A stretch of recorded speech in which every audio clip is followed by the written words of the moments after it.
Vous écoutez Esprit de compétition, le podcast qui vous fait découvrir la psychologie d'athlètes et de coachs d'exception. Force mentale, émotion, cognition, chaque semaine, découvrez une personnalité sportive qui vous donne ses clés pour faire la différence. Bonjour et bienvenue dans Esprit de compétition. Je suis Antoine Menet, le préparateur mental. Je reçois pour cet épisode Christophe Wachter, champion de France, champion d'Europe 2013 et champion du monde 2012 de culturisme. Christophe est aussi contrôleur de gestion, l'incarnation donc de la maxime « un esprit sain dans un corps sain ». Nous avons parlé de la discipline nécessaire pour être culturiste à haut niveau, de l'importance de se connaître pour évoluer dans la musculation en compétition, mais aussi de la confiance en soi. Et si ce sujet vous intéresse, je vous propose une petite infographie très simple pour bien comprendre la confiance en soi. Cliquez sur le lien disponible sous l'épisode et recevez cette infographie sur la confiance en soi sans plus tarder. J'ai la chance de connaître Christophe personnellement et on a pu déjà échanger sur les questions mentales, psychologiques autour de la pratique du culturisme. C'est donc avec beaucoup de plaisir que je l'ai invité sur ce podcast pour pouvoir poursuivre la discussion et vous faire découvrir son esprit de compétition. Bonjour Christophe, merci d'être sur ce podcast. Bonjour Antoine. Alors, le bodybuilding, le culturisme, comment est-ce que je dis, qu'est-ce que tu préfères ? Alors moi je préfère le terme français qui donc sur le culturisme qui pour moi reflète plus la santé physique. Ok, ça marche. Donc le culturisme. Alors c'est une discipline qui est finalement peu connue, en tout cas connue mais peut-être seulement en surface. C'est-à-dire ce qu'on voit c'est un travail de musculation et puis une exhibition du corps. Mais j'avais envie de creuser un petit peu plus profondément. Et notamment, il y a un aspect qui m'intéresse et qui m'interroge beaucoup dans le culturisme et de manière générale dans la pratique de la musculation, c'est la question de la confiance en soi, de l'expression de soi. Est-ce qu'il faut de la confiance en soi pour pratiquer ou est-ce que la confiance en soi, c'est quelque chose qui va venir au fil de sa pratique, au fur et à mesure de prendre le courage de s'exhiber ? C'est un peu les deux aspects en fait. La confiance en soi, quand on pratique le culturisme, on en a besoin pour subir tous les entraînements dont on a besoin pour développer sa masse musculaire, mais également poursuivre la diète que l'on va devoir mettre en place pour participer à des compétitions de culturisme. Donc la préparation physique d'un culturiste, c'est de faire du travail de résistance. C'est donc faire de la musculation à un niveau élevé pour développer sa masse musculaire et sculpter son corps. Donc pendant toute une année de musculation, le culturiste va planifier son entraînement en fonction des objectifs qui se sera fixés. Le culturiste va devoir développer sa force, sa masse musculaire, son volume musculaire, et enfin, il va devoir travailler sa définition musculaire. Tout au long de son année de préparation, il va planifier des phases comme ça, entre la masse, le volume, et puis la définition musculaire. Donc la définition, c'est l'aspect esthétique, l'aspect visuel, c'est ça, de sa masse musculaire ? Voilà, c'est ça, c'est l'idée, c'est donc de garder sa masse musculaire tout en perdant sa masse grasse. C'est ce qu'on appelle sécher en fait. Et donc il y a tout un entraînement à mettre en place pour arriver à ce résultat de définition musculaire. Donc tout au long de sa saison sportive, le culturiste va planifier son entraînement. Et va falloir qu'il ne s'éparpille pas dans ses entraînements. Il va falloir qu'il garde une ligne de conduite. Donc c'est quand même quelque chose d'assez rigide. Il faut pas partir dans tous les sens. Un culturiste, lui, ce qu'il va chercher à travailler, c'est développer en fait une musculature harmonieuse. Chaque personne a des points forts, des points faibles, donc il va planifier son entraînement en fonction de ses points forts et de ses points faibles. Et il ne devra pas déroger à cette règle-là. Voilà, c'est important de garder une ligne de conduite pour développer un physique harmonieux et répondre aux critères de jugement. Le culturiste devra travailler tous ces aspects-là. D'accord, donc il y a vraiment cet aspect à la fois de très forte discipline, en tout cas, tout au long de l'année. Et c'est assez intéressant. Il y a finalement ce côté, tu parles de points forts, de points faibles, en tout cas cette nécessité de pouvoir avoir une bonne vision de soi-même, de pouvoir avoir un esprit critique face à soi-même. Bah oui, c'est important de prendre du recul par rapport à... Parce qu'en fait, notre performance, à nous, culturistes, c'est le corps en fait. on doit travailler tous ces aspects-là. Nous, quand on va en salle, c'est pas développer 100 kilos au coucher, faire 150 au squat ou voilà porter, enfin faire des performances sur les charges soulevées. Nous, ce qu'on veut, en fait, la charge pour nous, c'est ce qui va nous permettre de développer notre masse musculaire. Donc, ce qu'on va chercher à faire, nous, c'est développer le plus harmonieusement possible notre corps. C'est pour ça qu'on appelle, enfin qu'on emploie souvent le mot sculpter, en fait, puisqu'on va aller chercher une symétrie, on va aller chercher une forme, voilà. C'est ça qu'on va chercher à développer en fait. Et c'est ça qui est difficile parce qu'il faut prendre du recul, avoir un regard critique sur ce qu'on fait. Un culturiste, quand il regarde le travail accompli, il voit beaucoup de défauts en fait. Et donc il va toujours chercher à améliorer ses défauts. C'est pour ça que tous les jours, quand il va à l'entraînement, voilà, il va toujours rechercher à améliorer sa condition physique tout le temps. D'accord. Et cette discipline, elle se retrouve aussi, donc tu en parlais, dans l'alimentation. Oui. Alors c'est même un aspect encore plus important que l'entraînement. L'entraînement est très important, hein. Il faut s'entraîner régulièrement, ça c'est important. Et l'alimentation, eh bien, quand on rentre surtout en phase de préparation, il y a beaucoup de culturistes dont je fais partie qui calculent toutes les calories qu'il va consommer dans la journée, sur une semaine, pour justement contrôler les effets de l'alimentation sur l'évolution de son aspect physique en fait. C'est intéressant cette histoire de discipline et finalement d'autodiscipline. Est-ce que tu as justement pour t'aider à accomplir cet objectif, est-ce que tu as des astuces? Comment est-ce que tu gères cette nécessaire discipline un petit peu au quotidien? Alors déjà, comment dire, quand on se prépare quand je me prépare pour une compétition, je me conditionne sur l'échéance. Je sais que ma compétition va avoir lieu dans 4 mois, dans 5 mois. Je sais que je devrais être prêt à cette date-là, donc je me conditionne pour être prêt à cette date-là. Et donc je fais un compte à rebours pour commencer ma préparation et me dire, bah voilà, pour me préparer, il me faut 4 mois. Et à partir du moment où j'ai décidé de me préparer, tout est mis en œuvre pour pouvoir y arriver. Je note dans un fichier Excel que je me suis construit tout ce que je mange, du petit déjeuner jusqu'au dîner le soir, tout est noté. Donc les aliments, le poids de ce que je consomme. Et puis ça va me déterminer quelle quantité de protéines, de glucides et de lipides je vais consommer par repas. Donc déjà tous les jours ça tout est calculé. Donc je sais à un moment donné que quand je consomme tant de calories, il va se passer telle chose. Je vais perdre 500 grammes, voilà, je vais perdre 1 kilo. Et donc je réajuste à chaque fois ma diète en fonction de l'évolution de mon poids, en fonction du visuel de ce que je vois. Voilà, on va dire si le physique ne me plaît pas, si je perds trop rapidement, je vais remonter mes calories. Si je perds pas assez rapidement, je vais les baisser. Donc voilà, je suis dans le contrôle pendant toute ma préparation. Et en même temps, en parallèle, donc c'est pareil pour l'entraînement. Donc je construis mon programme d'entraînement, voilà sur 4 semaines. Et en fonction de ce qui se passe avec l'entraînement que je suis, je vais l'adapter également de la même manière que la diète. Donc l'entraînement doit être toujours difficile, en fait, toujours se mettre en difficulté. L'entraînement ne doit jamais être facile. Il faut sortir de sa zone de confort quand on s'entraîne, hein. Sinon, on peut pas développer une bonne masse musculaire, on peut pas évoluer de la bonne manière. Et la diète doit être stricte et suivie régulièrement. D'accord, donc c'est vraiment une discipline et en même temps s'habituer à l'inconfort, s'habituer à sortir en permanence de sa zone de confort, en permanence à se challenger finalement. Ouais, c'est ça, ouais. C'est garder sa ligne de conduite. Dès qu'on met en place une diète et un entraînement, on va garder sa ligne de conduite et c'est là où il faut vraiment avoir confiance en soi. C'est parce que pour y arriver en culturisme, il y a plusieurs manières d'y arriver.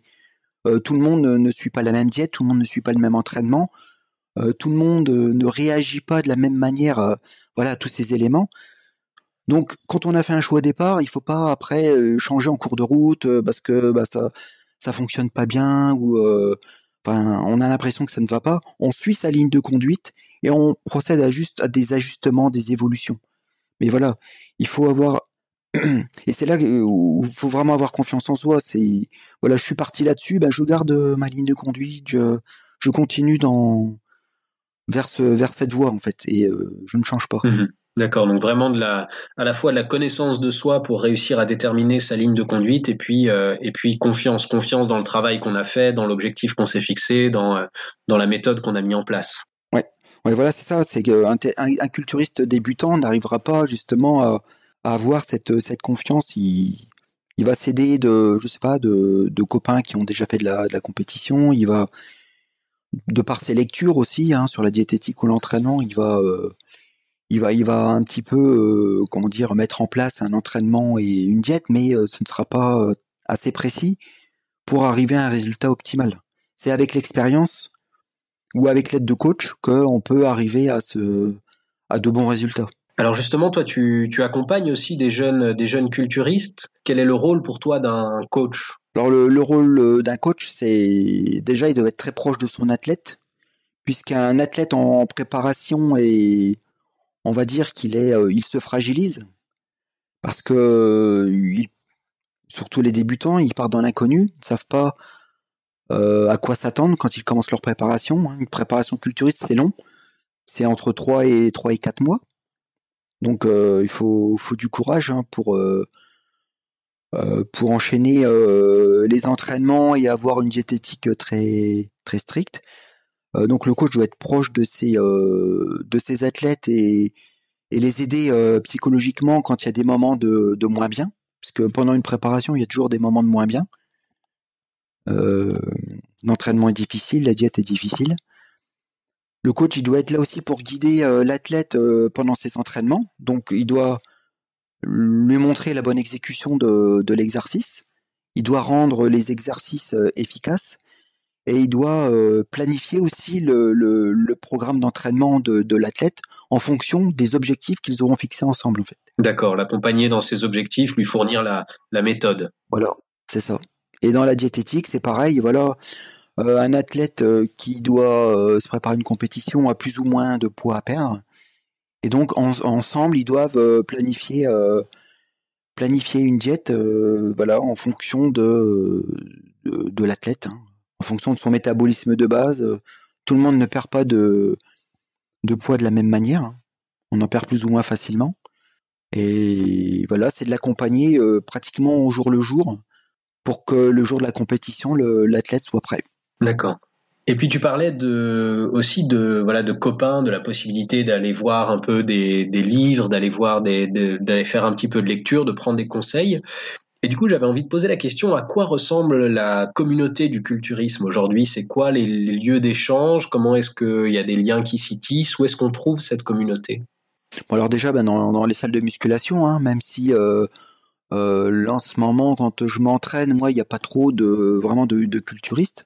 Hein, on côtoie des gens qui viennent là pour de la remise en forme, voilà, qui viennent là pour s'entretenir. Il y a pas que des compétiteurs ou des culturistes dans les salles. Après, maintenant, les réseaux sociaux permettent de rencontrer des personnes, de poser des questions, de s'informer. Après, bon, sur les réseaux sociaux, faut faire attention quand même. Il y a un peu de tout, hein.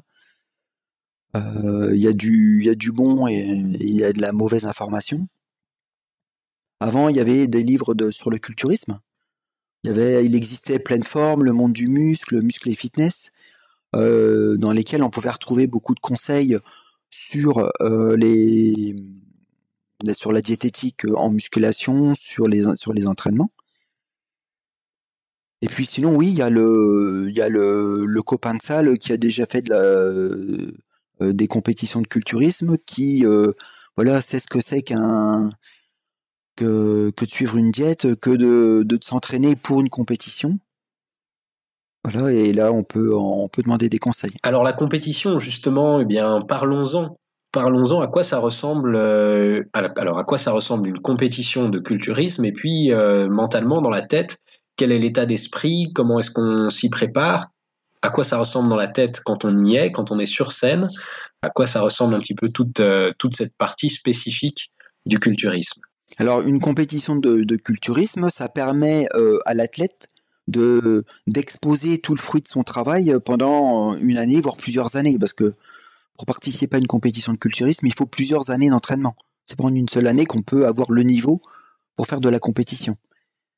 Donc c'est le moment où justement le culturiste peut exposer le fruit de son travail devant des juges, donc qui vont évaluer le développement musculaire de chaque athlète et attribuer des points en fonction du niveau de chacun. Donc c'est le moment où quand l'athlète monte sur scène, il doit juste avoir une forte confiance en lui pour montrer qu'il est meilleur que les autres. C'est quand on est sur une scène, c'est savoir s'imposer par rapport aux autres pour montrer son meilleur physique à un instant T. Parce une compétition de culturisme, quand on est sur scène, ça peut durer 20 minutes, ça peut durer 1 heure. Et donc, sur un laps de temps assez court, il faut pouvoir montrer le maximum de ce qu'on sait faire, quoi, en fait. Donc, il y a différentes poses à effectuer pour montrer les différentes parties, différents groupes musculaires que l'on a travaillé. Donc ça va, du dos pour montrer les biceps, les triceps. Voilà, il y a différentes poses imposées donc par le jury qui nous permettent de nous mettre en valeur. D'accord. Et alors, c'est un sujet que je trouve très intéressant et on en avait déjà parlé en dehors de cette émission, de ce podcast, autour de cette notion de pause pour celles qui ne sont pas imposées. Comment est-ce que vous allez les choisir? Qu'est-ce que ça représente pour vous? Comment est-ce que vous allez les travailler? Oui, donc il y a les poses imposées et puis il y a le posing libre après.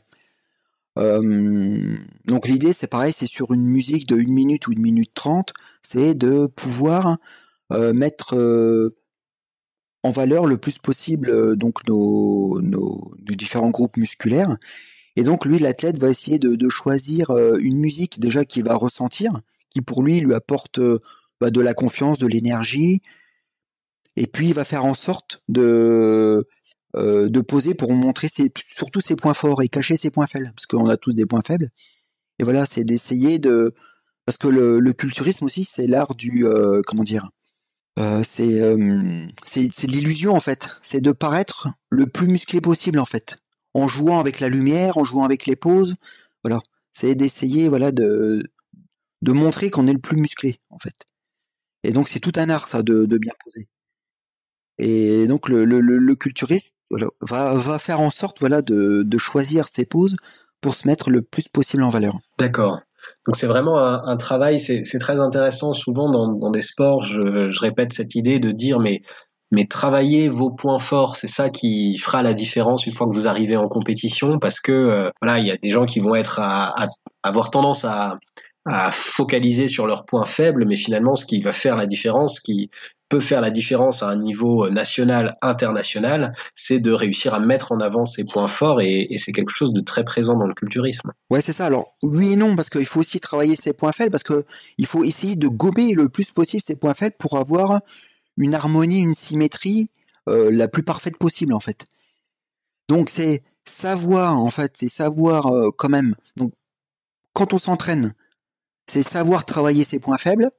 Et quand on est en compétition, c'est savoir mettre en valeur ses points forts, en cachant ses points faibles. Voilà, c'est ça qu'il faut savoir faire. Et moi, ce que je fais beaucoup, c'est que je travaille sur la visualisation, en fait. C'est que ce soit pendant l'entraînement ou à une compétition, je visualise avant que ça se passe. Je visualise la compétition telle qu'elle devrait se passer pour que ça se passe bien, en fait. Voilà, comme ça, je me mets en condition et je ne vois que les aspects positifs. Et quand la compétition se déroule, pour moi, je trouve que c'est plus fluide et j'ai moins d'appréhension sur ce qui va se passer au moment de la compétition. Parce que j'aurais l'impression de l'avoir déjà vécu, en fait. Ok. Tu te projettes vraiment, tu crées une compétition déjà en avant et tu la parles en gros pour qu'elle se passe le mieux possible. Oui, c'est ça, oui. Je me dis, je visualise la compétition, je me dis, faudrait que elle se passe comme ça pour que je sois, que je gagne ou que je sois, très bien placé. Faudrait qu'elle se passe de cette manière-là. Voilà, donc je m'imagine déjà en train de participer à cette compétition, voilà, et comme j'ai l'impression de l'avoir déjà vécu, je ne la subis pas la compétition. Je suis actif en fait. Et du coup, ça t'a déjà servi. Tu sens vraiment la différence une fois sur le moment de la compétition. Oui, Ouais, pour les championnats de France 2013, c'est ce qui s'est passé en fait.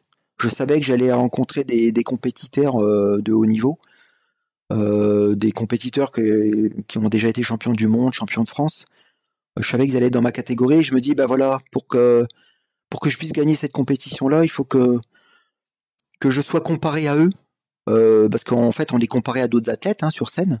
Donc, il faut que je sois comparé à eux en dernière comparaison de ma catégorie. Voilà, si ça se passe comme ça, voilà, je me suis imaginé être comparé à eux, et c'est ce qui s'est passé en fait au championnat de France 2013. J'ai été comparé à eux en dernière comparaison, et ben j'ai gagné la compétition en fait. Et je me suis senti à l'aise sur scène. Je me suis vraiment senti à l'aise. J'ai l'impression de l'avoir déjà vécu, et ça s'est déroulé comme je le souhaitais. Et voilà, j'ai l'impression que ça m'a servi en tout cas. Super. Et alors, c'est quand même des durées qui sont quand même conséquentes. Tu parlais de 20 minutes à voire parfois 1 heure.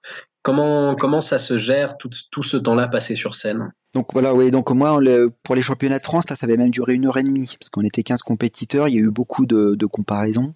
Je crois que j'ai été appelé 4 fois en comparaison, et donc ça a duré 1 heure et demie. Donc c'est pareil, il faut se préparer à ça. Euh, donc quand on est sur scène, on est toujours en contraction musculaire. Donc on reste en contraction musculaire très longtemps. C'est éprouvant parce qu'il faut contracter tous les muscles. Il faut toujours sur scène, quand on est sur scène, il faut toujours bien présenter. Il faut jamais se relâcher en fait. Donc la contraction est importante. Donc ça peut aussi se travailler en entraînement pendant toute l'année. On travaille sur des techniques d'intensification qui permettent d'avoir un temps de contraction du muscle plus longtemps. Donc on s'habitue à ce que les muscles soient contractés longtemps. Donc il y a déjà ça. Et puis c'est la gestion de toute une journée. Le jour de la compétition, on gère sa journée. Il faut apprendre à gérer cette journée-là. Parce qu'il n'y a pas qu'une seule catégorie, il y a plusieurs catégories. Donc les compétitions sont très longues. Donc il faut savoir timer sa préparation le jour de la compétition. Je mange à telle heure, parce qu'il faut pas manger trop tard avant de passer. Il faut laisser du temps pour bien digérer, etc. Parce que jusqu'au jour J, l'alimentation est très importante pour avoir le meilleur physique possible. Donc il faut savoir timer donc son alimentation. Il faut savoir se reposer avant de monter sur scène. Et après, il faut préparer son échauffement avant la montée sur scène. Il faut, puis pour faire gonfler le muscle, juste avant de monter sur scène, voilà, toujours pour avoir un aspect physique le meilleur possible, on va s'échauffer. Donc c'est pareil, c'est timer son échauffement, ni trop tôt ni trop tard, pour arriver au meilleur de sa forme au moment de la compétition. Donc si on s'entraîne de trop avant de monter sur scène, on va pas tenir les comparaisons, ça va être difficile. Et puis si on ne s'entraîne pas assez, on ne sera pas assez à bloc, on va dire, au moment de monter sur scène. Donc c'est pareil. Ça, on apprend aussi avec l'expérience à bien timer sa montée sur scène en fait.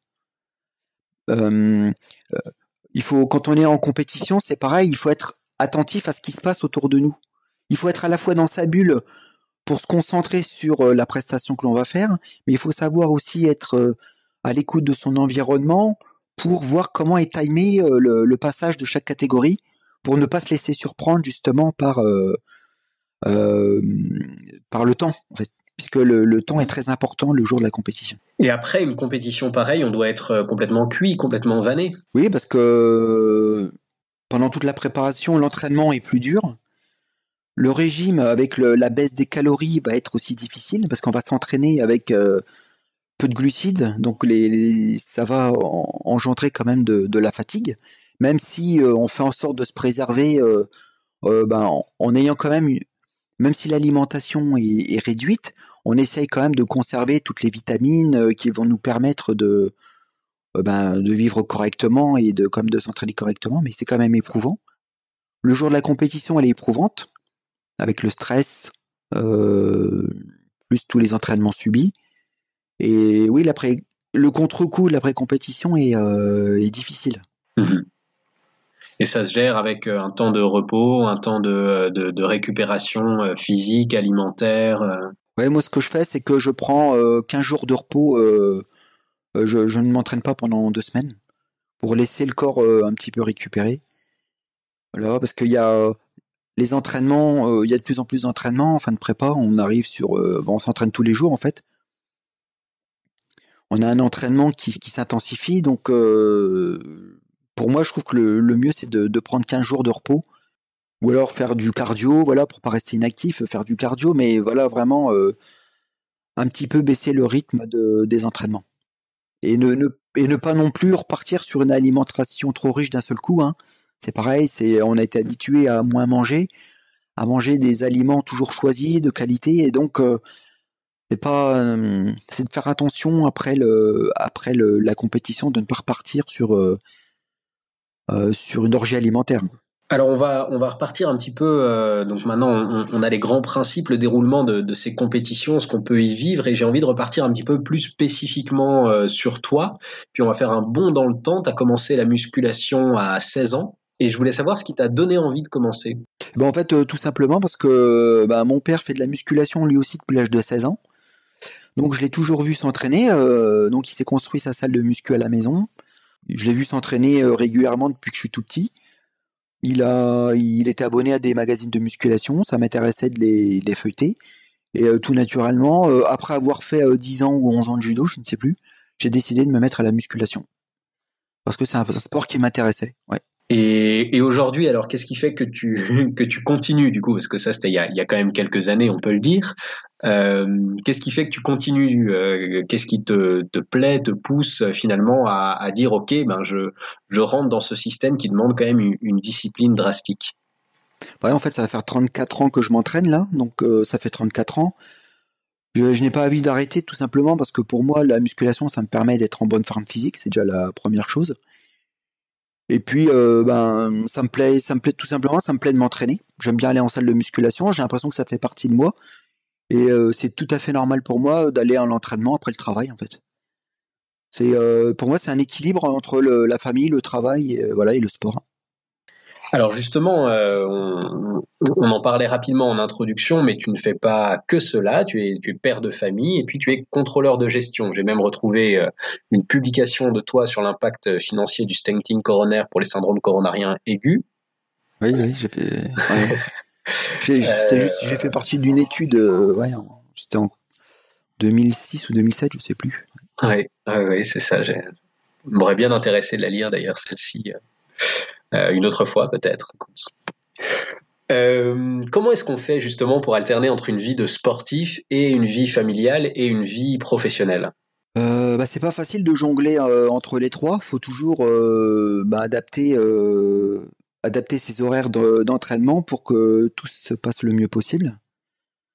Quand on est en prépa, en plus, il y a l'aspect alimentaire et d'avoir tous les repas à préparer, donc ça prend quand même du temps. Donc c'est beaucoup de temps. Il y a quand même il y a des sacrifices en fait à faire. Il y a des sacrifices, ouais. Le dimanche matin c'est l'entraînement, le samedi matin c'est pareil. Donc ce que je fais pas le dimanche matin, faut le faire l'après-midi. Voilà, faut toujours adapter son temps entre tout, entre la famille, le travail et l'entraînement. Mais après un entraînement de musculation, en gros c'est 5 fois par semaine en début de préparation. C'est quand on s'entraîne intensivement, c'est 1 heure à 1h15. Hein.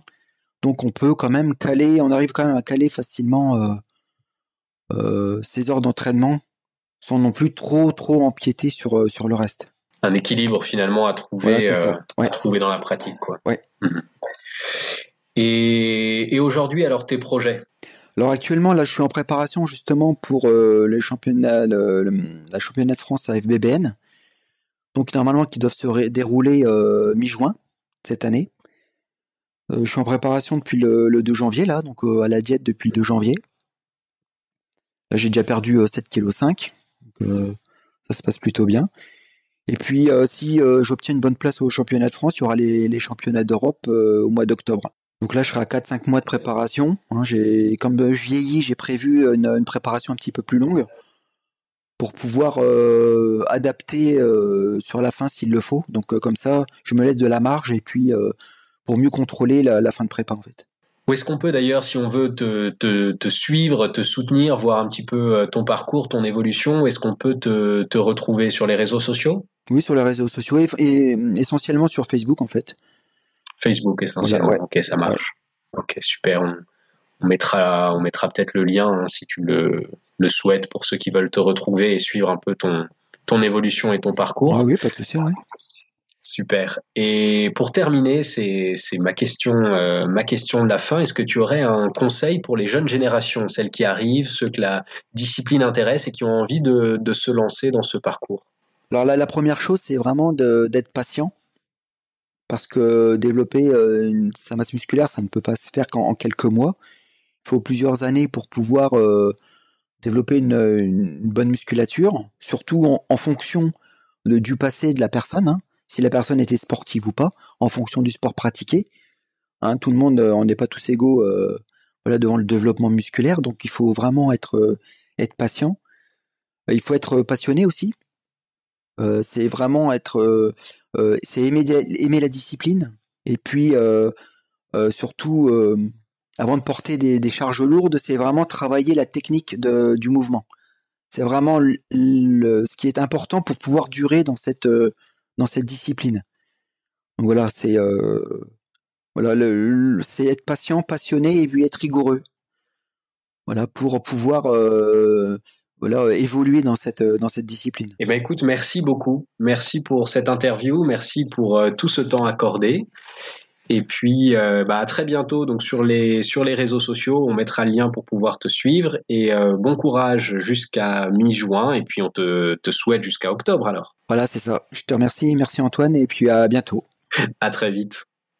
C'est la fin de cet épisode. Vous retrouverez le lien vers le compte Facebook de Christophe Wachter en description de la session, ainsi que le lien pour télécharger l'infographie sur la confiance en soi. Je vous dis à la semaine prochaine pour une autre rencontre. Si le podcast vous a plu, abonnez-vous, likez-le, notez-le au maximum pour qu'il puisse continuer à se développer. Et n'oubliez pas, rêvez grand.